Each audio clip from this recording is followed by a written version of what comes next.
Hello, dear listener. My name is the Sleepy Storyteller. If you're here, it means you're ready to drift gently into slumber, perhaps with a touch of unease. Don't worry, you're safe here. As safe as anyone can be when the night grows quiet and the house creaks just a little too long after you've turned out the lights. Tonight, let me tell you a story about an old woman, a dusty attic, and a radio that never quite gave up its voice. It began on an evening wrapped in that kind of late autumn stillness, where the wind stirs but never truly moves. My uncle had passed away and the house was left to me. I hadn't seen my grandmother's place in years. Brick by brick it still looked the same, just older, smaller, caught in a kind of temporal amber. Her garden was overgrown now, like nature had crept up, politely waiting for her to leave before taking over. Inside it smelled like lavender, mothballs, and something older. Not quite decay but memory. You know that scent? Like forgotten linens and unopened albums. Every object had the weight of a life behind it. And yet, what I was most drawn to was the attic. I didn't even mean to go up there that night. I just found myself standing beneath the hatch, pulling the string to lower the ladder, dust falling like quiet snow. It groaned when I stepped on it, like the house didn't want me to enter. But I did. Of course I did. The attic was exactly as you'd expect. Cardboard boxes, old clothes, a rocking horse that creaked on its own. And in the corner, half shrouded in an old sheet, was her radio.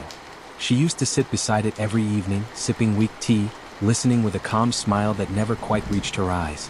The dial was cracked, the wood worn soft, but when I brushed the dust off, something strange happened. It turned on. I hadn't even touched the dial. It just flickered to life, the soft glow of its face illuminating the dim space. The static buzzed faintly before settling into an old, familiar melody. Something from another time. And then, a voice. Tonight on Station W's. The story of a boy who dreams of drowning, and the lake that remembers his name. It was an old-time radio show, complete with the fuzzy, analog warmth of vintage production. Except, it was my story. The dream I had for years as a child. A nightmare I'd never told anyone. I sat there, heart thudding in time with the fading piano outro of the program, as a new episode began. He always kept the box sealed. For years. But on his 33rd birthday, something whispered from inside. Another secret. Another moment no one else could know. I ran down the ladder, almost tripping. I tried to convince myself it was just coincidence. A dream. Maybe I was tired. But that night I couldn't sleep. The voice from the radio kept echoing in my mind, like it was playing from under my pillow. I returned the next night. I couldn't stay away. The attic was quiet at first, just the occasional shift of the house settling. But when I touched the radio it turned on again. Another program. Another story. My story. And in the margin of the broadcast, a whisper. We remember for you, even when you forget. I didn't think much of the old radio at first. It sat quietly on the corner shelf of my grandmother's guest room, next to a stack of yellowed crossword books and a dusty porcelain cat. I remember it vividly, a boxy little thing with faded knobs and a front grille that looked like someone had tried to clean it with steel wool years ago. The wood veneer was cracked at the edges, and one of the tuning dials clicked like it had something broken inside. When I was a kid, I asked Grandma why she kept it. She just smiled in that faraway way of hers and said, "It still works at night. Picks up voices no one else can hear." I thought she was teasing me then. She did that sometimes, told little stories in that quiet voice of hers, almost like they were bedtime tales but without the comfort. My parents always rolled their eyes when she said things like that. "Old age," they whispered behind closed doors. "She's just got an imagination." But that radio. I started to hear it for myself when I stayed with her the summer I turned 15. Every night around 2 a.m., it would click on by itself. No music. Just soft static, like the kind you'd hear between stations, and then a voice. Not loud. Not scary. Not even fully clear. Just familiar. It didn't hit me at first, but the voice on the radio was my grandmother's. Not how she sounded now, frail and slow, but how she used to sound in the old cassette tapes from my childhood. Brighter, sharper, lively in a way that made the hair on my arms stand up. She never said anything directly to me, but she spoke. Always the same kind of thing. Little stories, like bedtime tales, but from nowhere. Stories about other places, other lives. There was one I'll never forget. She said, "Sometimes the air bends just right and you slip through. Doesn't take much. A forgotten name. A half-spoken promise. Or maybe a child's toy left under the wrong moon." That night I didn't sleep. The static faded, the voice went quiet, and I sat in bed staring at the radio, heart thrumming like it was trying to tell me something. The next morning, Grandma was waiting at the breakfast table, tea steeped in eggs perfectly scrambled, like she knew I hadn't slept, like she'd been expecting it. She didn't ask if I heard the radio. She just said, "It's polite to listen when someone tells you a story, even when they're not here." I asked her why it spoke in her voice. She looked me in the eye and said, "Because that's the one you'll trust." That morning sat heavy in my chest for days. I didn't touch the radio. I didn't even look at it. But I knew it was there, quiet, waiting, like a closed door that hums behind the wood. You can't hear the full sound, but you feel it in your teeth. On the fourth night, I made a choice. I set my alarm for 1:55 a.m., pulled the quilt tighter around me, and waited. I didn't know what I expected. The voice again, maybe. Some whisper from a lost dimension, or a dream someone else was dreaming through me. But what I got was a different voice entirely. It wasn't Grandma, not this time. It was a man. Slow, patient, careful with his words like each one mattered. His voice sounded wet somehow, like it came from deep underwater, or through a wall that had soaked too many rainy seasons. "You found her voice, didn't you? You shouldn't have listened so early. It makes it harder for her to leave." I sat up so fast the bed creaked. "You'll hear more now," the voice said. "But don't worry. The static keeps it safe. Just don't touch the dials. She's still tuning." The radio clicked off. No static this time. Just silence that stretched through the room like a blanket pulled too tight. The next morning I asked Grandma again. I needed answers now, real ones, not bedtime riddles wrapped in scrambled eggs. But she only said, "I never told you to listen at night." That was all. No warning. No story. Just that quiet scolding in her voice, the kind that made you feel like you'd stepped too close to a cliff you hadn't seen in the fog. Later that day, I noticed something odd about the shelf the radio sat on. The dust didn't settle right around it. There was a perfect circle where the dust refused to land, as if the radio pulsed every so often, breathing some unseen breath. I dared to pick it up just to peek underneath. The wood beneath it was scorched, blackened in a ring, like something had burned its shape into the furniture. And when I turned it upside down, I saw something etched into the wood with a sharp, splintering tool. "Return tuning for entry." That night the radio came on early, 1:37 a.m. I hadn't set my alarm. And the voice wasn't human this time. It clicked like beetle legs.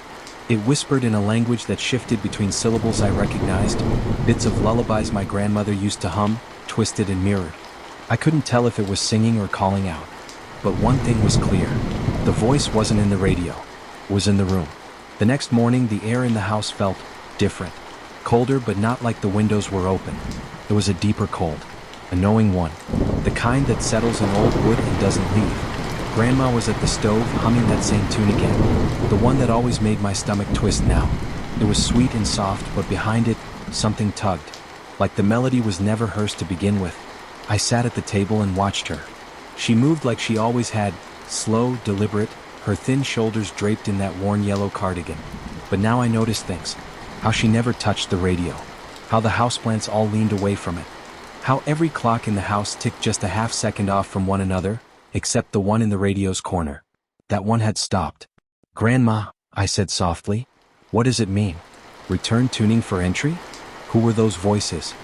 She stirred the pot on the stove, then paused. Wooden spoon in hand, she didn't turn to face me. Just stood there as if thinking through years all at once. "You ever hear of a calling knock?" she asked. I hadn't. Before phones, before signals and satellites, we called things different ways. People, yes, but also others. Things that weren't ever meant to speak back. She finally turned. Her eyes were tired. Not from age, but from memory. "Your grandfather found one. In the mines. Deep under Red Fern Hollow. Said it was carved into the wall, pulsing like a heart. He brought it back thinking it was a relic. A symbol. But it was a door." She sat across from me, voice low now, like we weren't alone. "That radio, it's built from pieces of it. Just small ones. Enough to tune in, but not enough to keep the out away." I asked her what happened to Grandpa. She only said, "He tuned too far." Suddenly the voice on the radio made a different kind of sense. And the voice last night? Maybe that wasn't the first time it had found a way through. "You're hearing them because it knows your blood," Grandma said, reaching across the table. Her hands trembled. "You and I, we come from listeners. But we were never supposed to speak back." She pulled something from her pocket. A key. Not a normal one. It was black, heavier than metal, and warm. "There's a room under the house," she whispered. It was sealed before you were born. It hums now. I need you to go. I can't go down there anymore. But it's calling you. It wants a voice.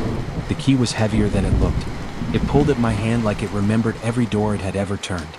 That night, while Grandma slept, still humming faintly through her dreams, I crept down the narrow stairs behind the pantry. I'd never noticed them before, though I'd lived there every summer. Old steps carved straight into the earth, each one colder than the last. At the bottom was a wooden door that didn't belong. It was too perfect, too smooth, like it had been grown, not built. When I placed the key into the lock, the wood didn't resist, it sighed. The kind of sound old trees make in the wind, tired and alive all at once. The door swung open on its own, and behind it, silence, but not emptiness. A circular room stretched out before me, stone walls wrapped in strange symbols, some still glowing faintly blue, others crusted in dark old rust. No furniture, no lights, just the knot in the center of the floor. It looked like a carving at first glance, twisted lines interlacing in impossible ways, but the longer I stared, the more it began to move. It was slow, patient, like it had all the time in the world to unfurl, and then it began to whisper. Not in words, not at first. Memories, images, echoes of voices I recognized, but younger, thinner, less human. My mother as a girl. My grandfather's voice. And underneath it all, my own, except I'd never said those words before. I stepped closer. I don't know why. Maybe it was the hum in the air. Maybe the knot already had its fingers in my mind. Maybe deep down I'd always been meant to hear it. You listen well, the room said, not with sound but with thought. But you must now decide. Will you only listen, or will you answer? I didn't speak. I reached out. And the moment my fingers grazed the edge of the knot, the whole house groaned. Upstairs, the radio screamed, just once, one long sharp whine, and then silence. I saw flashes behind my eyes, a dark corridor of doors without handles. Faces pressed against glass. A tower upside down, humming like Grandma's stove on a winter morning. And a creature with no mouth whispering directly into my chest. You are a channel, it said. You are not the end. Only the means. I ripped my hand away. The room fell still. But the knot, it pulsed once. Alive. I ran back upstairs, heart pounding like something was chasing me, even though nothing was behind me. The key burned in my hand. When I got to the kitchen, Grandma was already waiting. She didn't ask what I'd seen. You heard it, didn't you? She said, voice quieter than breath. I nodded. My skin felt stretched. My ears buzzed. Then we don't have much time. I asked her what it wanted. It doesn't want, she replied. It needs. And now that you've touched it, it knows how to find others. Her eyes were glassy. We have to close it. This time, for good. Grandpa's experiments were never spoken of aloud. To the family, he was the quiet man who loved clocks and old radio sets. A tinkerer with a gentle smile and hands stained by years of oil and wire. But in the back room of their house, behind a heavy metal door hidden by peeling wallpaper, he was something else entirely. A man chasing the edges of reality, grasping for something just beyond human understanding. I found the journal on a rainy afternoon, tucked behind a stack of dusty boxes in the attic. The leather cover was cracked and the pages yellowed, but the handwriting was sharp, methodical, almost desperate. Every page was filled with sketches of machines, strange symbols, and notes in that same frantic scrawl. One passage caught my eye and I read it aloud, voice barely above a whisper. Day 47. The frequencies align. The veil thins when the resonance hits 7.8 hertz, the heartbeat of the earth itself. I am close. The device hums, a soft pulse like a second pulse beneath my own. I fear the price is more than I anticipated. Grandpa's device, it seemed, was a radio, but no ordinary radio. It was built to listen to things no one else could hear. Whispers from other planes, faint signals from places where time tangled and realities bled into one another. He called it the resonator. The journal described nights when the device sparked wildly, lights flickering and shadows twisting beyond the walls. Notes scratched hurriedly about figures glimpsed in the static, beings made of noise and light, eyes like holes in the dark. One entry was chilling.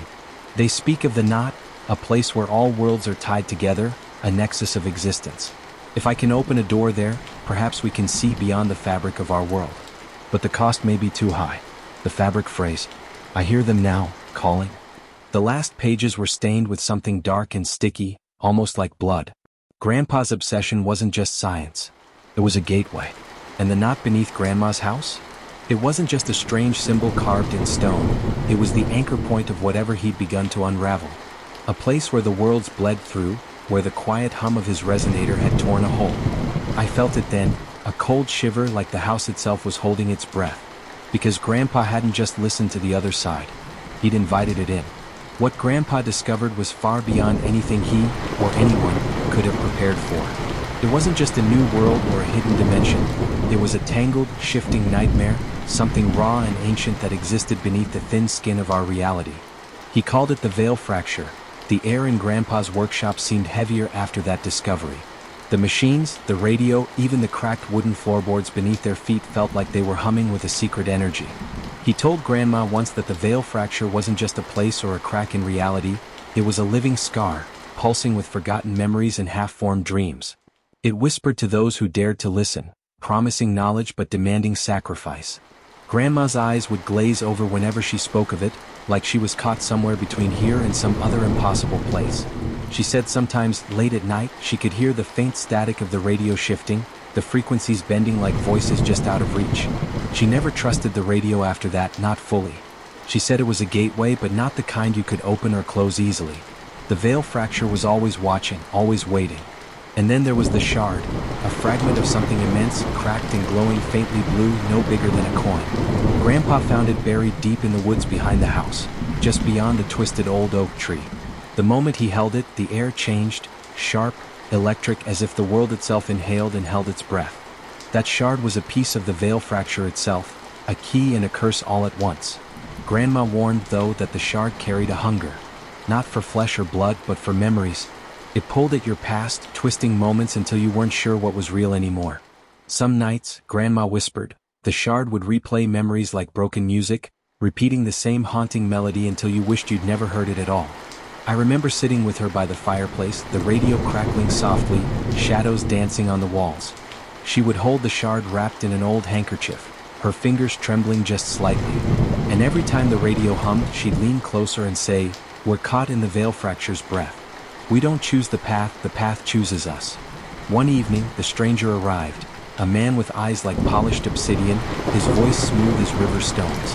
He came with warnings no one could ignore. The shard, he said, was just one of many pieces scattered across the world, fragments holding together the fragile barrier between what we know and the void beneath. If those pieces were brought together, the veil fracture would widen, spilling shadows and silence into everything. Grandma and Grandpa had been trying to keep the shard hidden, guarding the secret as best they could. But the stranger's words chilled them. The heart of the veil fracture is restless. It's waiting for its pieces to be reunited. And when it wakes, there will be no place left to hide. I don't know if I truly understood then what they meant. But now, years later, when the radio crackles and whispers call through the static, I know that some stories don't end. They only fold back in on themselves, waiting for the next ear brave enough to listen. So, if you ever come across an old radio, the kind that hums even when unplugged, listen carefully. Because sometimes the past is never truly gone. It's just waiting to speak again. The nights grew colder after the stranger's visit. Grandma began locking the workshop door tightly, a ritual she'd never done before. She kept the shard close, hidden beneath layers of cloth in a small, weathered box lined with faded velvet. But even with precautions, the radio, oh, that cursed radio, would still crackle to life at the witching hour, spilling out static whispers that felt like tiny fingers tapping against the edge of reason.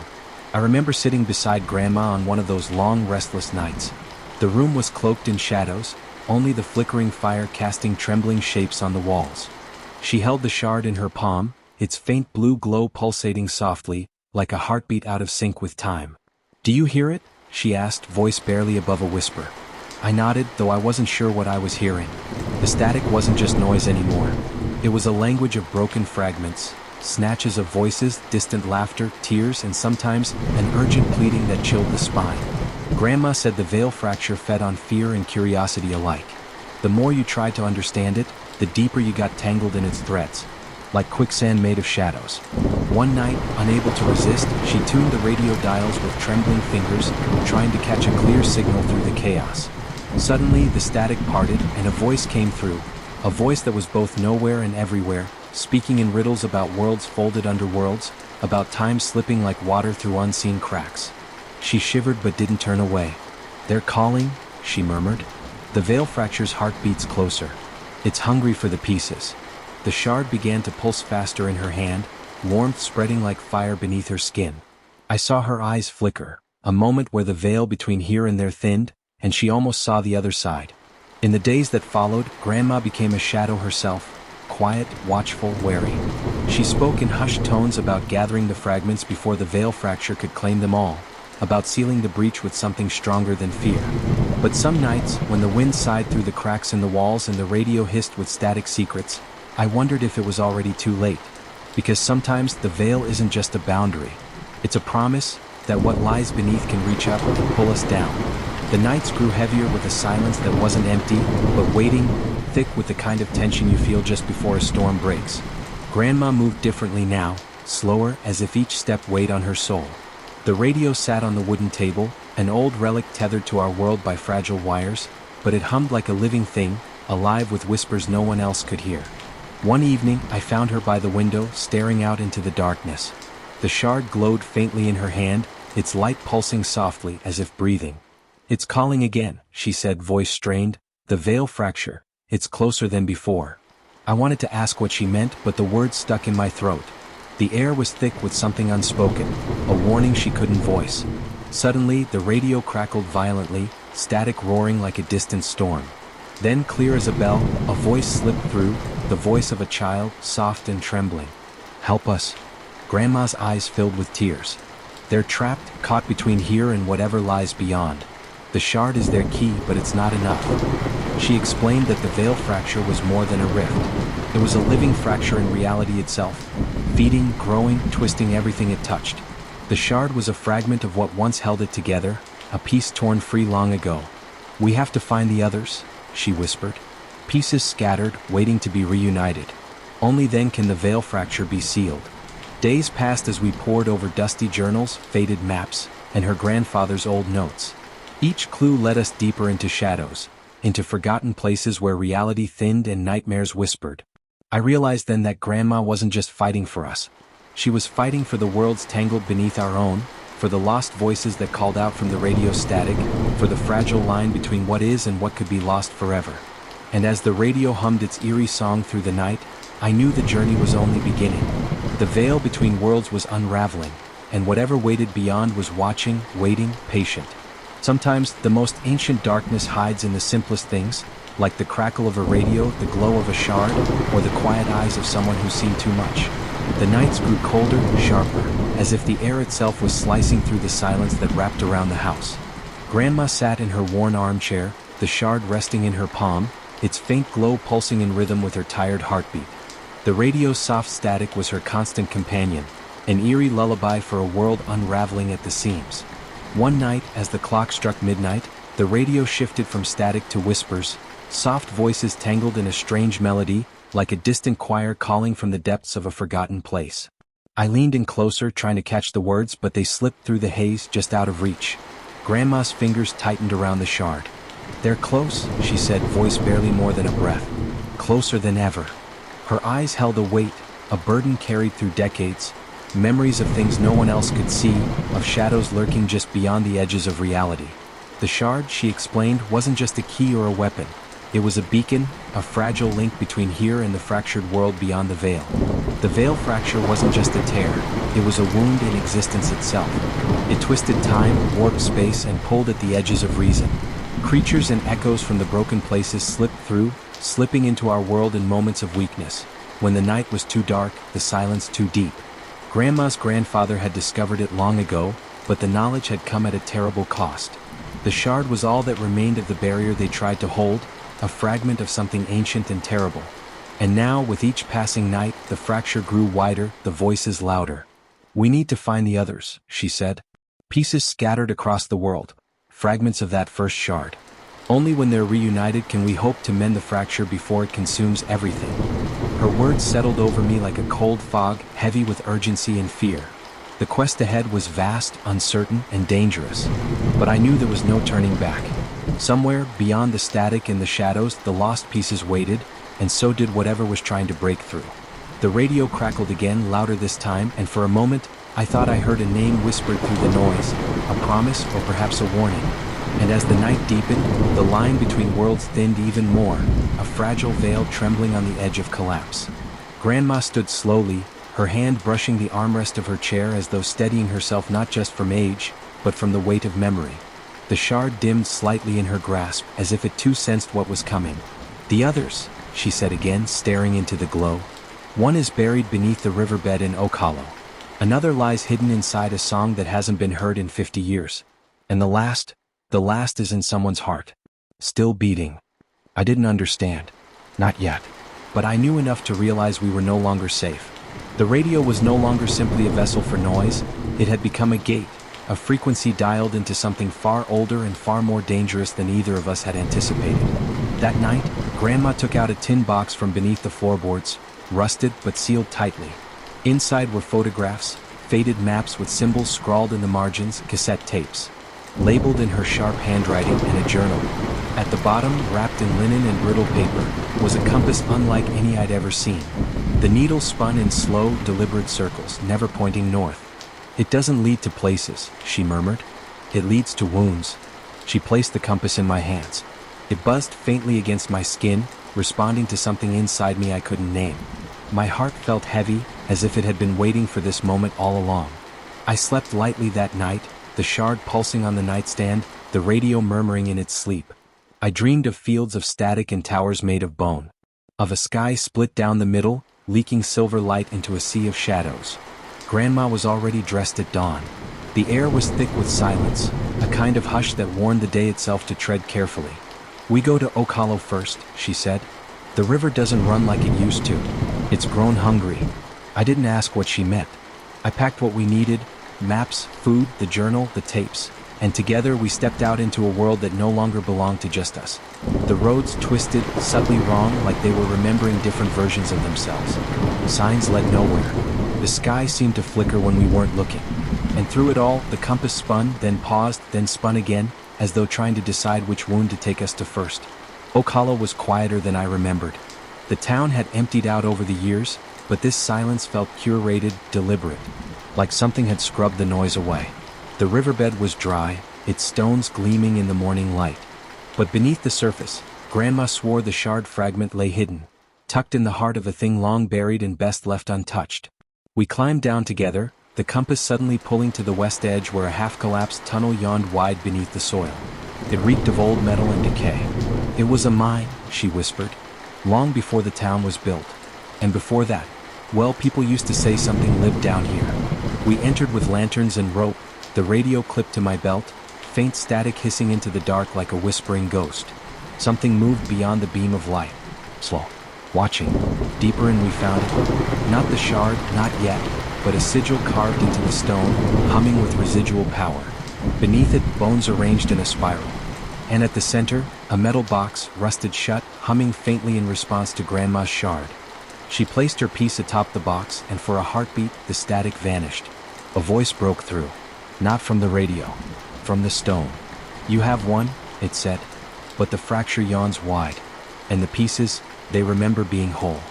The compass glowed. The shard pulsed. And we knew we were being watched not just by something on the other side, but by something that never left. Grandma didn't flinch. She stared at the stone, the glowing sigil, and the spiral of bones like they were memories instead of warnings. The voice had fallen silent, but its presence lingered, thick in the air, clinging to the walls like mildew. I wanted to run, but Grandma moved first. She knelt by the box and began tracing the edges of the sigil carved above it. Her fingers didn't tremble. She whispered something in a language I didn't know, and the stone pulsed beneath her touch. Then came the cracking. A slow, groaning noise like ancient wood splintering beneath pressure. The sigil peeled back. Not physically, but like a film of reality was being torn away to reveal a second layer underneath. Beneath it was a symbol I couldn't understand. A circle made of eyes, and at the center, a teardrop, black as ink and shimmering like oil. "The eye that listens," Grandma muttered. "It hears when the pieces are near. It remembers what we tried to forget." The rusted box below the bones clicked. Then it opened. Inside wasn't just another shard. It was a tooth. Jagged. Glassy. Pulsing faintly with a sick, reddish glow, as if it had been plucked from the mouth of something still alive. I didn't want to touch it. Grandma didn't give me a choice. "It has to be you," she said. The veil fracture won't let me carry more than one. I've tried. It punishes greed. I reached into the box. My fingers brushed the tooth. The air went cold. The light from our lanterns stuttered and dimmed, and something deep in the mine exhaled. A long, slow breath that wasn't air at all, but memory. Rotting memory, dragged up from the earth like a corpse that refused to stay buried. I grabbed the shard and shoved it into the pouch around my neck beside the compass. And the moment I did, I saw her. Not Grandma. Not anything human. She stood at the edge of my vision, wrapped in veils of shadow, her face flickering like a poorly tuned channel. Her eyes, too many, open one by one. She pointed at me, then vanished. The cave shuddered. "We need to go," Grandma said. "Now." We scrambled out of the tunnel just as the earth groaned behind us. Rocks fell. The entrance collapsed, sealing whatever that was back inside. For now. Back in the house, the radio hissed louder. Its dial was glowing again, jittering between frequencies with an urgency I didn't understand. When Grandma set both shard pieces next to it, the sound changed. A melody. Soft. Set. It wasn't music. It was a map. Embedded in the notes were coordinates, snatches of words, and beneath it all, the unmistakable pull of the next location. Grandma pointed to the cassette tapes she had stored for decades. "One of these will match the signal. We'll use it to find the song. The second piece is hidden in sound." I stared at her. "Grandma, what is this really about? What happens if we find all the shards?" She turned to me, eyes dark, tired. "Then we make a choice," she said, "whether to fix what was broken or break it further and let the veil fracture breathe again." And in that moment, I knew. This wasn't a hunt. This was a test. Of memory. Of blood. Of will. And the static? The static was listening. Grandma spent the night cataloging cassette tapes. Some were labeled with old dates, some marked in strange shorthand that seemed less like English and more like ciphers. I couldn't sleep. Not after what I saw in that cave. Not after that veiled woman pointed at me like she already knew the ending. The next morning, Grandma handed me a tape. No label. Just a blank, black shell. "This one vibrated when I placed it near the shards," she said. "But when I tried to play it, nothing. No sound. Not even static." She was right. We popped it into the radio and the room went silent, not just soundless but hollow. Like even the creak of the floorboards and the rustle of wind had been erased. The moment the tape clicked into place, everything outside the radio paused. Then it began. Not music, but feeling. A hum inside my bones. My heartbeat staggered. The air tasted like copper and burnt sugar. I shut my eyes and the silence opened. A vision. Flickering. A tall spire rising from a salt-flat desert, covered in hundreds, no thousands, of wind chimes. And beneath it, buried in the sand, a vault sealed by voices. Not locks. Not passwords. Just voices, specifically one voice. Mine. When I opened my eyes, the room was still frozen in that strange hush. Grandma nodded slowly, eyes far away. "The vault of Ekarut," she whispered. I didn't think it was real. The tape popped out. I staggered back, breath ragged. The shard in my pouch was warm again, and the compass needle wasn't spinning, it was pointing. Due west. The desert. Grandma packed quickly. This time, she didn't hesitate to bring more than supplies. She brought the rest of the tapes. Each one had something encrypted in it. Not sound. Not songs. Echoes. On the drive west, she explained in pieces. "They broke the world with sound," she said, "and now we can only repair it with the same. Every shard you gather brings back a frequency that once held reality together. Like stitching a ripped record." I didn't know what to say. When we reached the salt flats, the wind was screaming, but not out loud. Inside our heads. A wordless choir trying to remember its tune. At the center stood the spire, just like in the vision. The wind chimes weren't metal. They were bones. Small. Well, dozens of them. They chimed without wind. They sang when we stepped close. Grandma looked at me. "Only your voice can open it." I didn't know how, so I did the only thing I could. I started humming the melody I felt in the silence. The vault beneath the sand quivered. The bones swayed. I kept humming. Then I spoke. Words I didn't know I knew. Like someone had tucked them in my chest long before I was born. The sand exploded outward. A circle appeared, flat, metallic, with etchings that looked like sheet music and constellations tangled together. In the center sat the next shard. A piece shaped like a tuning fork, glowing faintly with inner vibration. I bent to lift it, and the moment I touched it, the radio back home screamed. Hundreds of voices, trapped in one burst of static. And then one word, clear and chilling. 3. Back in the car, Grandma's hands trembled for the first time. 3 shards awaken, she said. The veil fracture's heart is stirring. I turned to her. What happens when all 7 are found? She didn't answer, because suddenly, the compass needle snapped and pointed straight up. We stopped at a gas station miles from anywhere. Grandma didn't speak. Not when the shard vibrated in my palm. Not when the compass snapped and pointed to the sky like it was challenging gravity itself. She just kept looking at the glove compartment. Eventually, she opened it and pulled out a tape I'd never seen before. It was different. Not dusty or old.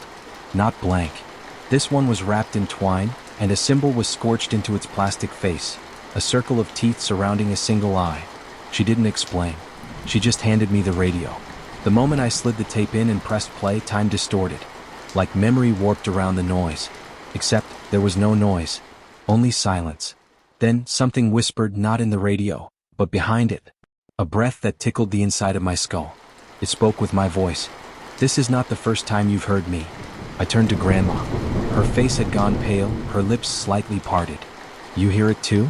But she shook her head. She couldn't hear anything. The voice continued.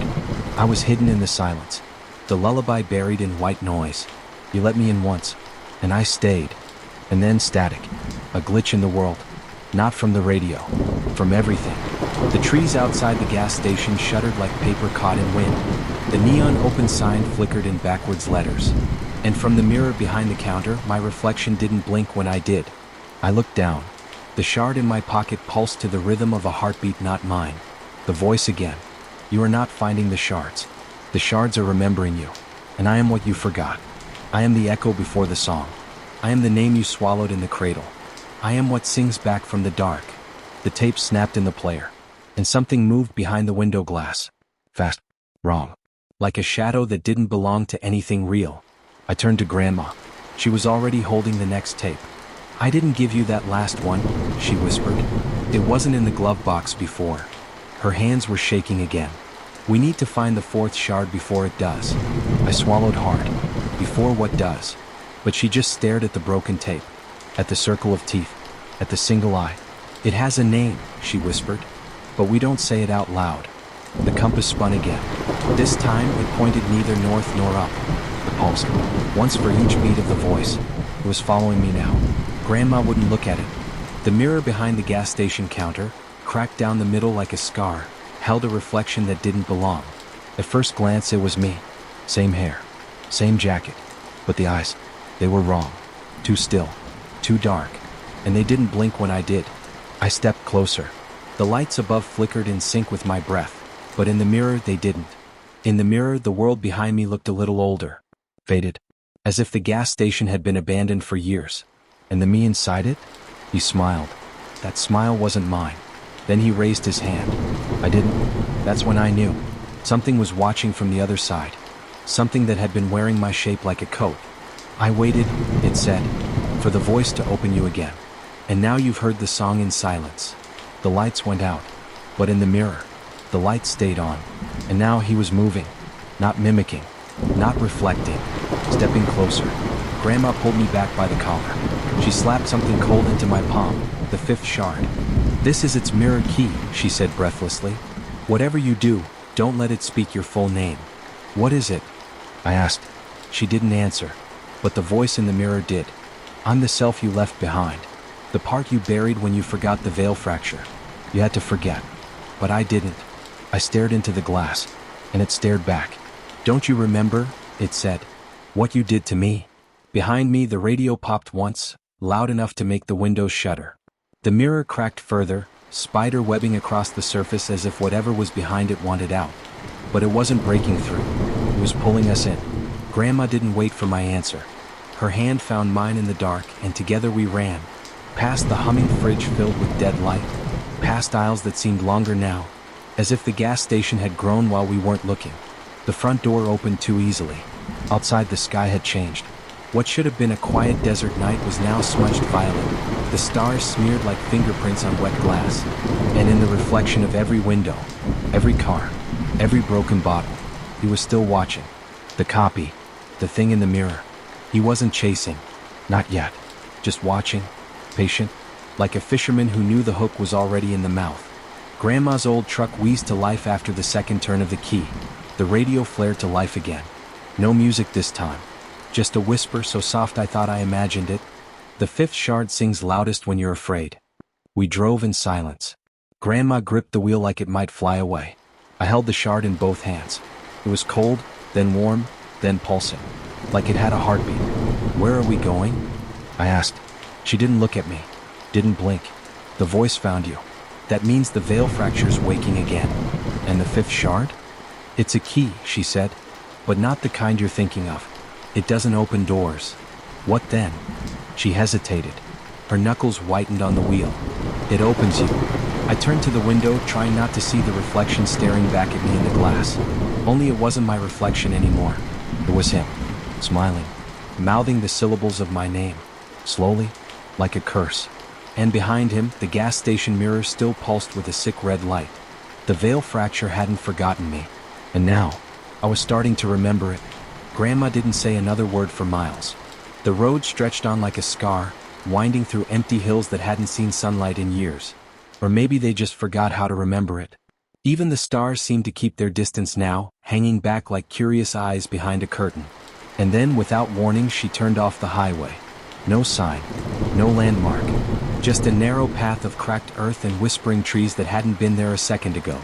The truck's headlights flickered once, then again, and held. Where are we? I asked, already knowing the answer was going to feel wrong in my mouth. Grandma didn't answer. She just drove slower now. The engine hummed low, like it was afraid of waking something. The trees leaned closer as we passed, barked like twisted faces caught mid-scream. The air was thick, not with fog, but with memory. Like the land remembered too much and had learned to keep quiet. Finally, the truck wheezed to a stop in front of a sagging gate made of bones and rusted wire. A handmade sign hung crooked on it. Burned into the wood were the words, "St. Via's Home for the Broken and Waiting." It used to be a convent, Grandma whispered. Now it's something else. She stepped out of the truck before I could ask what she meant. I followed, clutching the fifth shard like a lifeline. The gate swung open on its own. Inside there were buildings, half-collapsed stone structures draped in ivy like funeral veils. Windows stared blank and black. And somewhere, a bell rang once, even though the steeple had fallen years ago. "There's someone here," I said, voice barely a whisper. "They're always here," Grandma said. "The sisters can't leave. Not since the veil fracture touched them." We walked down a broken path into the heart of the compound. As we passed the crumbling chapel, I saw something move behind the stained glass. A face, but not a human one. Too smooth, too still, and watching.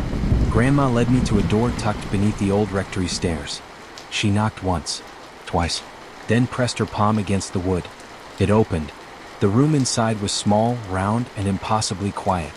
In the center sat an old woman in a rocking chair, blindfolded, her mouth sewn shut with red thread. Yet somehow, she smiled when we entered. Grandma bowed her head. "Mother Via still remembers," she whispered. "She kept the sixth shard safe, in the dreaming well." "What's the dreaming well?" I asked. But even as I said it, I could hear it. Beneath my feet, a pulse. Like water moving in a place that had no water. Like thoughts echoing in someone else's skull. And in that moment, I understood. The dreaming well wasn't a place. It was a person. And it was already dreaming me back. Grandma's footsteps echoed softly as we descended the narrow stone staircase beneath the rectory. The air grew cooler, heavier, as if the earth itself held its breath down here. Each step felt like crossing a boundary, a thin veil between what was and what should never have been. The walls closed in, rough and damp, with old symbols scratched deep into the stone, half-forgotten prayers or warnings. The faint scent of burning wax lingered, mixed with something else, something metallic and cold. At the bottom, the passage opened into a vast chamber dimly lit by flickering candles set in iron sconces. Shadows danced along the cracked walls, making them seem alive, writhing, watching. In the center stood an ancient altar, cracked but resolute, carved with strange glyphs no one alive could read. Behind it, a heavy tapestry hung, its threads frayed but still vibrant with colors that seemed to pulse softly in the gloom. Grandma paused, tracing her fingers over the tapestry, her voice barely a whisper. This is where the sisters kept the secret. The truth about the veil fracture, and the price they paid. She pulled the tapestry aside, revealing a narrow doorway carved into the stone wall. It was just wide enough for a person to slip through, but even in the dim light, I could see it stretched deep into darkness, as if the earth opened its mouth to swallow us whole. Before stepping inside, Grandma turned to me, eyes steady and grave. "Whatever waits down there, it's been waiting a long time. And it knows you hold part of the key." Together we slipped through the doorway. The passage was tight and cold, walls slick with moisture, echoing with whispers just beyond understanding. Fragments of voices caught between worlds, trapped in the cracks of time. At the end of the tunnel we found a cavernous chamber, the heart of the secret. There, suspended in midair, was a shimmering orb of twisting light. It pulsed gently like a heartbeat, casting fractured rainbows onto the rough stone. The orb wasn't just light, it was alive, humming with a low, resonant sound that seemed to speak directly to your bones. This was what the sisters hid. The source of the veil fracture's power, the essence of the veil itself. Grandma's hand trembled as she reached out to touch it. "It's not just a fracture in reality," she said. "It's a wound, a scar left when something ancient tore through the fabric of our world." The orb flickered, and in its light I saw visions. Silent forests twisted into impossible shapes, stars bleeding across the sky, shadows crawling across empty halls where no one dared follow. "The sisters tried to contain it, to protect us from what lies beyond," Grandma said. "But the veil fracture is restless. And it's hungry." Suddenly, the orb pulsed brighter, flooding the chamber with light that was almost painful in its intensity. The whispers grew louder, turning into voices, echoes of those trapped on the other side, calling out for release or warning us to stay away. Grandma's voice was steady but fierce. "We don't have much time. The shard you carry, it's linked to this. If we don't act soon, the fracture will tear open again." I swallowed hard, feeling the weight of the secret pressing down on me. The silence in that chamber wasn't peace. It was the calm before a storm. Outside, the world waited, unaware. But down here, in the hidden heart of St. Via's, a reckoning was beginning. In the hidden chamber, the air is thick with a strange, almost electric stillness, as if the space itself is holding its breath. At its center, suspended in midair, is the orb, an ethereal sphere of swirling light and shadow, neither solid nor fully intangible. It pulses softly, emitting a low hum that vibrates through the bones, almost like a heartbeat or a whispered secret from beyond reality. This orb is the very essence of the veil fracture, a raw, living wound in the fabric of the world, ancient, restless, and infinitely powerful. Surrounding the orb, the chamber walls are carved with cryptic glyphs and symbols etched deep into the stone, glowing faintly with a cold, pale light. These marks seem to shift subtly when you're not looking directly at them, as if they are alive or guarding the secrets they hold. Streaks of darkness crawl along the corners, barely visible but unsettlingly present, like shadows with intent. On one side of the chamber lies a stone pedestal cluttered with old relics, faded parchments filled with diagrams and half-forgotten incantations, fractured crystals that shimmer dimly, and a collection of delicate, rusted tools once used by the sisters who sought to contain the fracture. Among these relics, a weathered leather-bound journal rests open, its pages filled with trembling handwriting chronicling the experiments, fears, and sacrifices made to keep the fracture at bay. The chamber feels alive, a place between worlds, where the boundaries of time and space thin dangerously. It holds not only the source of the fracture but echoes of countless souls trapped, warnings whispered through the veil, and the weight of a responsibility that the living must bear, lest the fracture tear the world open once more. The chamber's silence is broken only by the faint hum of the orb, a sound that seems to rise and fall like the breathing of some great, unseen beast. As Grandma steps closer, her hands trembling slightly, she reaches out toward the swirling light, her eyes reflecting its eerie glow. She speaks softly, words half memorized from years past, a chant meant to soothe the fracture's restless heart. Behind her, the group watches in uneasy silence. The orb's light flickers, casting shadows that dance along the walls, shadows that seem to twist into shapes both familiar and strange, like fleeting memories or distant warnings. The air grows colder, heavier, as if the chamber itself resists their presence. Grandma's voice grows steadier, the chant weaving a fragile thread of calm. "The veil fracture," she says quietly, "is not just a wound in the world. It is a voice, one that calls to those who listen. But it does not speak kindly. It is the echo of all things lost, the song hidden in silence. If we do not guard it carefully, it will sing louder and the veil will tear beyond repair." Her gaze falls on the open journal, the fragile pages fluttering despite the still air. She knows the risk. Every moment here tugs at the edges of reality, threatening to unravel what little balance remains. Yet there is no turning back. They are bound to this place now, guardians of a secret far older and darker than any could have imagined. Suddenly, a distant rumble shakes the chamber, and the orb pulses violently, the light bursting into jagged shards that slice the shadows like fractured glass. The veil fracture stirs, aware, watching, and waiting. Grandma turns, urgency flashing in her eyes. We must move. The fracture is waking, and with it, something else comes. They gather their courage and step away from the chamber's heart, knowing that the fragile boundary they guard may not hold for much longer. Outside, the world waits, oblivious to the ancient darkness pressing just beneath its surface. And somewhere in the silence, the hidden voice hums its chilling song once again. The group hurriedly left the chamber, the heavy air pressing on their lungs as if warning them to never return. Grandma moved with surprising agility, leading them through twisting corridors etched deep beneath the old farmhouse. Each step echoed faintly, as though the walls themselves whispered secrets in a language long forgotten. Outside, the night had deepened, the stars hidden behind thick, rolling clouds. A cold wind swept through the trees, carrying with it a scent both sweet and decayed, like flowers blooming over freshly disturbed earth. The forest around them seemed alive, watching, waiting. Every rustle of leaves, every snap of a twig felt charged with meaning, as if the shadows were stretching their fingers just beyond sight. Grandma stopped at the edge of a small clearing, turning to face them with a grave expression. "We are not safe here," she said softly. "The fracture is more than a wound, it's a hunger. It draws things closer, things that slip between the cracks, shadows that crave the light." Her voice trembled, but there was steel beneath her words. "I have hidden what we protect before, but it's never been this restless." She reached into her coat and pulled out a small worn box carved from dark wood. The surface was etched with intricate symbols, spirals and lines that seemed to shift when caught by the dim light. "Inside this," she explained, "is a shard from the heart of the veil fracture itself. It's the only thing that can keep the fractures at bay, but it's also a beacon. If it falls into the wrong hands, well, that's a nightmare none of us want to face."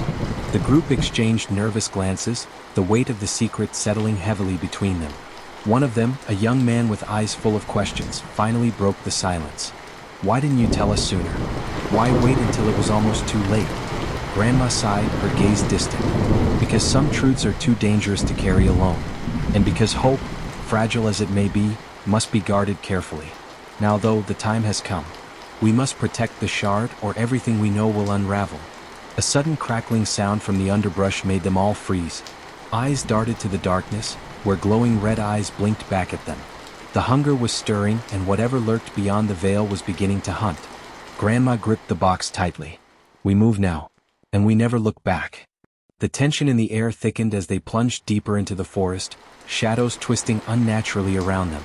Each step seemed to echo louder than the last, the crunch of leaves and brittle twigs like drumbeats in the silence. Grandma led with unwavering purpose, her eyes scanning the darkness beyond the reach of their flickering flashlights. The shard's faint pulse from inside the wooden box felt like a heartbeat, steady but fragile, a fragile barrier between them and something ancient and terrible. As they moved, the forest seemed to close in, branches scraping at their clothes, whispering secrets in a tongue only the night understood. The red eyes watched relentlessly from the shadows, flickering and disappearing, then reappearing, always just out of reach but never far away. The hunger was patient, a predator that knew the limits of its prey. Suddenly, a chilling breeze swept through the clearing, carrying a faint, haunting melody, a song hidden deep within the silence. It was soft, barely audible, but unmistakably human, laced with sorrow and warning. The group faltered, their breath caught in their throats. Grandma's lips tightened, she recognized it instantly. "That song?" she whispered. "It's a call, an echo from those lost to the fracture. They warn us, they plead." The melody grew stronger, weaving through the trees, tugging at something primal within them. It spoke of broken worlds, of shadows that consume light, of the delicate balance that must be preserved. The song was both a lament and a command, a reminder that the veil fracture was not just a tear in reality but a living, breathing wound bleeding despair. They pressed forward, guided by the music and the faint glow of the shard. After what felt like hours, the forest thinned, revealing an ancient stone altar carved with the same symbols as the box. Grandma placed the shard carefully upon it, and the song reached a crescendo, a voice rising from the silence, clear and urgent. "This is our shield," Grandma said, her voice steady despite the weight of their burden. "As long as it remains here, the fracture cannot spread. But the hunger will not rest. We must stay vigilant, keep the light alive, or risk losing everything." The group stood in solemn silence, the song fading but never truly leaving. Above them, the clouds parted just enough to reveal a sliver of moonlight, bathing the altar in silver glow. In that fragile light, they found hope, a fragile thread tying them to the world they were sworn to protect. But the night was far from over. Somewhere beyond the trees, something waited, watching, and the hunger was still coming.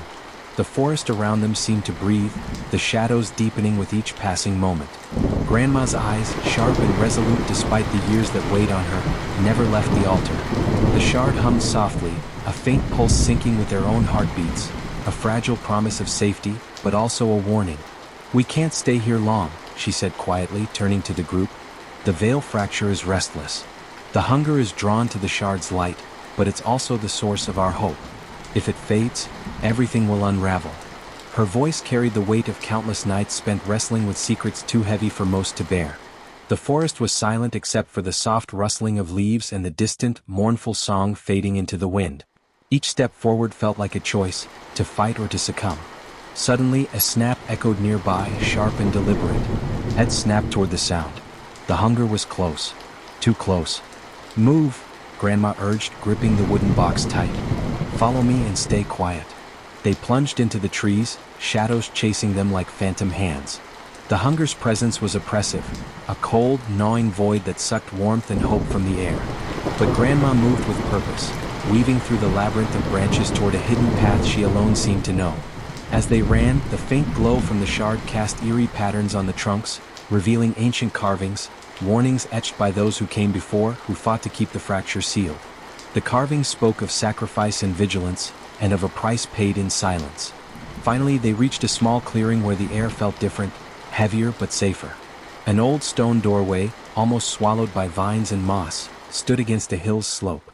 Grandma pressed a hand against the weathered surface, murmuring words long forgotten. The stone shifted with a low rumble, revealing a narrow passage descending into darkness. "This is where we hide the shard," she said, "where the fracture's influence weakens and the hunger cannot reach." One by one they stepped inside.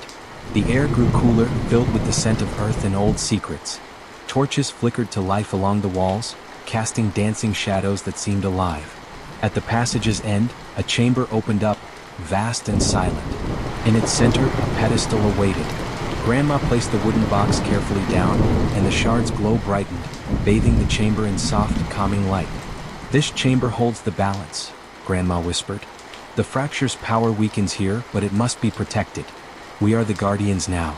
The group exchanged glances, a mix of fear, resolve, and a strange comfort in their shared burden. Outside, the hunger's growl faded into the night, but its threat lingered, a reminder that the fight was far from over. In the quiet sanctuary beneath the earth, the shard pulsed steadily, a heartbeat against the dark, a fragile promise that even in the deepest shadows, light could endure. The chamber held its breath. Even the air seemed reverent, thick with silence and expectation. The shard's light flickered in waves, echoing some unseen rhythm, a heartbeat perhaps, or the breath of something older than time itself. The group stood still, each one absorbing the weight of what this moment meant. It was no longer about running. It was about standing ground, becoming the threshold between two worlds. Grandma turned slowly, her fingers brushing the edge of the pedestal as though reacquainting herself with a memory. "This place was built long before I was born. Your grandfather didn't find it. He was led here. The veil fracture doesn't just tear, it calls." They all listened, breath shallow, as she stepped forward and pulled back part of her cloak, revealing a small, faded notebook tied with red string. She set it beside the box. "This belonged to him," she said softly. "He chronicled everything. His dreams. His experiments. The whispers that spoke when no one else could hear them. And the things that watched." A cold wind whispered through the stones, and the torches flickered. "Watched from where?" one of the younger ones asked, barely able to speak past the tightness in his chest. Grandma didn't answer right away. Instead, she turned toward a wall etched in unfamiliar runes. "There's more than one kind of hunger. The one outside, the one clawing at the doors of reality, yes, we know it. But there are things that feed differently. Things that exist within people, in their memories, their guilt, their grief. She raised a trembling hand to the wall and slowly the stone shimmered. A hidden mural emerged, painted not with pigment, but with something deeper. Motion. Memory. It showed the chamber as it once was, filled with others. Cloaked guardians. Small children. A boy with a red string around his wrist. A woman with a broken mirror in her hand. All watching something descend from above. A tendril of light, and beneath it, a shadow crawling on the walls. "It's called the mirror leech," Grandma whispered. "It doesn't eat flesh. It eats truth. It hides in reflections, not the ones in glass but in the reflections of who we think we are." It grew strong when the fracture cracked. It might still be growing. One of the group stumbled back toward the entrance. "Where are you going?" Grandma's voice cut sharp. He pointed toward a crack in the stone wall, just past the torchlight. "I thought I saw someone standing there." They all turned. The crack yawned open like a wound in the earth. Beyond it, stillness. But it was the kind of stillness that hides. The shards glow dimmed. "Grandma," one of them whispered, "is this chamber safe?" She stared at the crack for a long moment. "No," she said finally. "Nothing truly is. But it's the best chance we have." The group nodded, more to themselves than anyone else. The choice had been made. The shard would stay. But now they would have to stay too. Not as wanderers. Not as refugees. As watchers. And as Grandma sat beside the pedestal, opening the old notebook and placing a trembling pen to its yellowed pages, the others formed a circle around the room, facing outward. Guarding. Listening. Waiting. The veil fracture pulsed faintly beneath their feet. The mirror leech stirred in the cracks. And above, the world went on, blissfully unaware that beneath its surface, a war of silence and memory had only just begun. They took shifts at first. 2 at the mural wall. 2 watching the crack. 1 with Grandma. No one was allowed near the pedestal unless called. The shard, for all its beauty, pulsed like something living now, breathing slow, shallow breaths. Its hum had become a presence, a low thread in the back of their minds that spoke not in words but in feelings. Warnings. Echoes. Sometimes they dreamed the same dreams. Sometimes they woke with their mouths full of ash. And still they stayed. Grandma grew quieter. Each day she'd write into the notebook with shaking hands, murmuring to herself, sometimes in a language none of them understood. The others would gather when she spoke aloud, not just to hear her, but to anchor her. The chamber didn't like weakness. It listened for cracks in their spirit the same way it listened for the mirror leech's approach. One night, a new voice echoed through the crack in the stone. It didn't call a name. It didn't scream or threaten. It wept. They all heard it. No one moved. Grandma set down her pen and looked toward the opening. "It's found something," she whispered. "Or someone." "Do we go in?" someone asked. "No," she said sharply. "We never go to it. We wait." But that night, when they counted heads during the shift change, one was missing. Mira, the youngest. Her lantern sat at the edge of the crack, still warm. Inside the crack, silence. No footsteps. No cry for help. Just silence so deep it pushed into their bones. They waited for hours. Then days. And on the 3rd night, Mira came back. But she wasn't alone. She didn't speak as she walked through the crack's edge.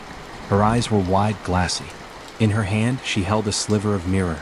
And trailing behind her, something no one could name.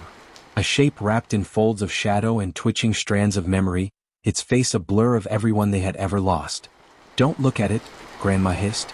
"Don't look at it." But someone did, when they screamed. It wasn't a scream of pain, not at first. More like a release, as if the person's mind had suddenly torn itself open and spilled a lifetime of buried thoughts into the air. Regrets, secrets, guilt. All of it, visible, tangible. The mirror leech fed. Grandma moved faster than anyone had seen her move in years. She struck the shard with her palm and whispered something sharp and ancient. A burst of light filled the chamber. The figure recoiled. The mirror cracked in Myra's hand. And the thing behind her wailed, not like a creature, but like a chorus, a crowd of stolen voices crying out at once before vanishing into the stone. Mira collapsed. When they rushed to her, she had no memory of entering the crack. No memory of what she had seen. But the mirror sliver remained. And now, it shimmered with a light not from the shard, but from elsewhere. Grandma stared at it long into the night, then placed it in a box beside the notebook. "This chamber was meant to contain," she murmured, mostly to herself. "But the veil fracture was never a cage. It's a door. And it's opening." She turned to the others. "I need you to choose," she said. "We can try to run. Or we stay and we finish what your grandfather started. We close the tear. We guard the threshold. Silence. Then one by one they nodded. Mirror last of all. The shard pulsed in approval. Somewhere in the crack, the mirror leech watched and waited. But for the first time in a long time, it did not move forward. Because now, the chamber had guardians. And the story of Grandma's radio had become a legacy written not in music, but in memory, in silence, and in war. A war still waiting to be won. But now, at least, the song had a chorus. They didn't sleep much after that. Not because of fear, though that lingered, but because the chamber no longer let them. The shard, the cracked mirror sliver, the breathing walls, all of it conspired to hold them in a strange twilight between wake and dream. Days bled into nights without distinction. Meals were forgotten. Time folded. But they worked. Grandma led them deeper.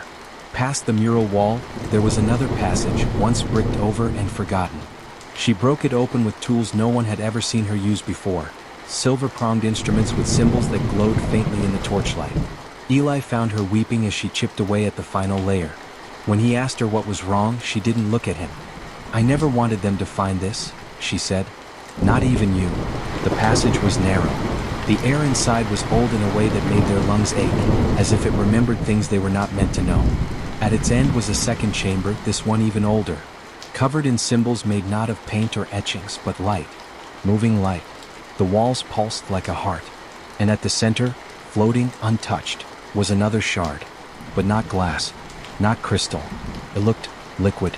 Like a droplet suspended in midair, rippling as if from an unseen song.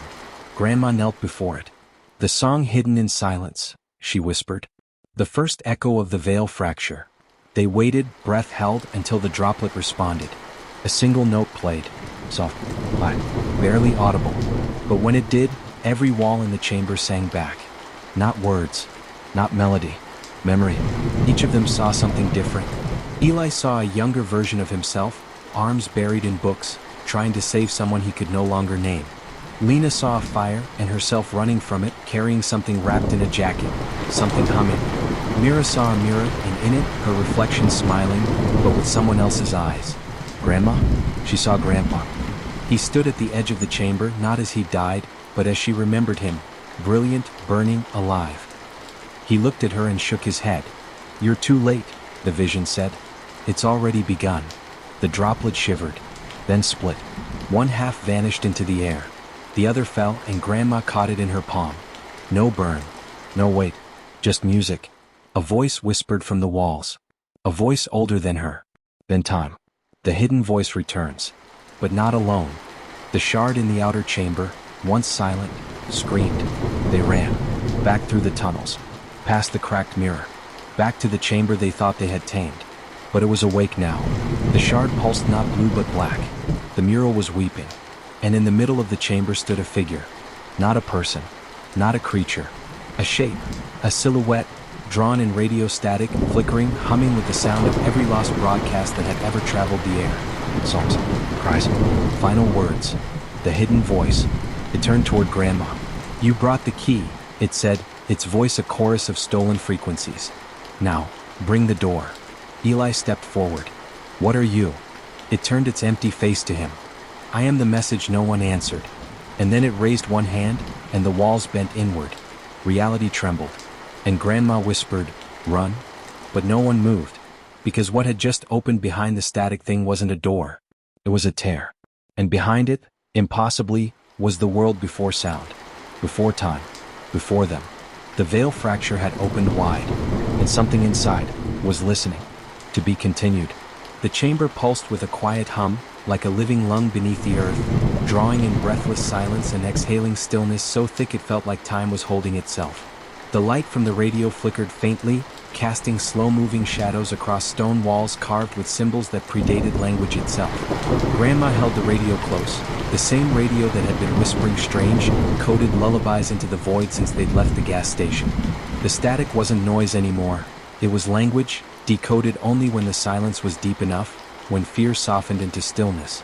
It was a voice buried in the folds of time, and Grandma understood it more than she let on. "We don't have much time," she whispered. Her two grandchildren didn't speak. Their eyes darted between the passage behind them and the glowing threshold ahead. Something had followed them. Not with footsteps, but with presence, a pressure in the skull, a cold draft that knew their names. The chamber they now stood in had been hidden beneath a fake floor in an abandoned barn. It had taken the better part of a day and a cryptic set of numbers broadcast from the radio to find it. And yet, even here, the radio had warned them. The chamber was hiding something. At the far end stood a mirror, old, framed in splintered oak, its surface warped and hazy. But it wasn't their reflections they saw. The glass shimmered with motion from behind the veil, like a thin window separating this world from something ancient and submerged. "Don't look too long," Grandma said sharply. Her hands were trembling now. It sees through reflections, and it remembers who looked back. The voice from the radio returned then, clearer, deeper. 3 hearts, 1 hidden, 1 lost, 1 waiting to open the gate. The boy turned. "Grandma, what hearts?" She didn't answer immediately. Her eyes, watery and hollow, were staring at the mirror now. "This place," she said slowly, "was once a tuning fork. For minds." It sang to the other side, trying to make contact. But something answered. The mirror's surface rippled like water. "And when your grandfather finally tuned the frequency just right, he vanished," she said. "He thought he was mapping something. But what he found was a door. One that didn't close.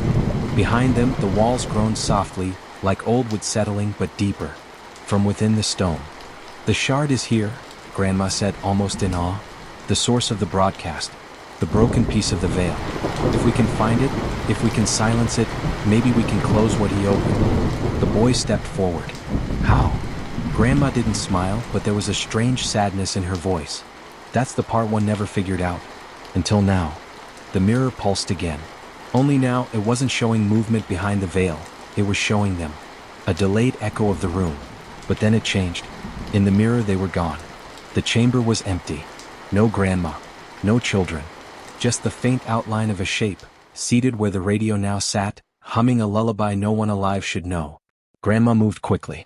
She pulled the radio's antenna fully upward, twisting the dial until the hum inside the chamber shifted pitch, lower, darker, almost like a growl under a melody. "Stand still," she said. The chamber's air thickened. The walls bled with moisture, and from the stone, faint shadows peeled like wet paint, forming something half human, half forgotten. The children backed away, and the younger one began to sob silently, pressing his hands to his ears. But Grandma didn't waver. She placed the radio gently in the center of the room. "You want a signal?" she said aloud. "Then take it." The thing in the walls paused. Its outline moved toward the device. The dial spun on its own. And then silence. Not the absence of sound, but the obliteration of it. Like a void swallowing everything, heartbeat, breath, thought. And in that void, Grandma whispered, 3 hearts. 1 was his. 1 is mine. The last is the radio." The glass of the mirror shattered inward. The chamber lit from within, sickly green and gray, like dying starlight. The floor rumbled, and then it was gone. The light, the chamber, the voice. All that remained was the radio. Cracked. Silent. And Grandma slumped beside it, her pulse faint, but still there. The 2 grandchildren lifted her. Behind them, the mirror now reflected only stone. No ripple. No watcher. Just themselves. The way out was longer than it should have been, twisting halls that didn't match the way in, but eventually they emerged into the cold night, breath visible beneath the stars. The gas station they'd stopped at hours, maybe days, before was just a husk now. Burnt. Empty. Back in their car, the youngest asked, "Is it over?" Grandma, half asleep in the back seat, managed a whisper. "No. But it's quiet now." She reached for the radio with trembling fingers. It didn't turn on. But in the wind outside, for just a moment, they all heard it. The song. Soft, broken, and waiting. Somewhere beyond the static.